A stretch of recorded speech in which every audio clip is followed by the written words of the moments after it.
ప్రభావతి రోహిణికి ఇలా అడుగుతూ ఉంటుంది, మీ నాయన ఎక్కడ, మీ నాయన విమానం ఎక్కినప్పటి నుంచి పైన గద్దలాగా తిరుగుతూనే ఉన్నాడా అని అడుగుతూ ఉంటుంది. అక్కడున్న రోహిణి ఆశ్చర్యమైపోతూ ఉంటుంది.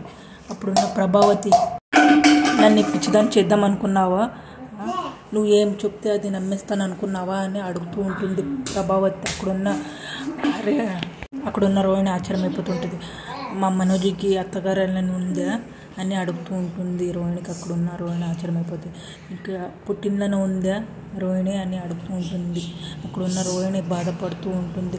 మా నాన్న నన్ను ఎందుకు బాధపడుతున్నాను అర్థమే కావట్లేదు అని అంటూ ఉంటుంది. మీ నాన్న గురించి అజగం మర్చిపోవాలా అని అంటూ ఉంటుంది ప్రభావతి. అక్కడున్న రోహిణి ఏడుస్తూ ఉంటుంది. అక్కడున్న ప్రభావతి ఆ వార్నింగ్ ఇస్తుంటుంది, మీ నాన్న ఖచ్చితంగా ఇంటికి వచ్చి తీరాలి అని అంటూ ఉంటుంది. నీ స్థానం ఏంటో తెలిసేలా చేస్తాను, నీ బతికేమి చేసేలా చేస్తాను అని అంటూ ఉంటుంది. అక్కడున్న రోహిణి ఏడుస్తూ ఉంటుంది. మీకు ఇష్టమైతే లైక్ చేయండి, సబ్స్క్రైబ్ చేయండి.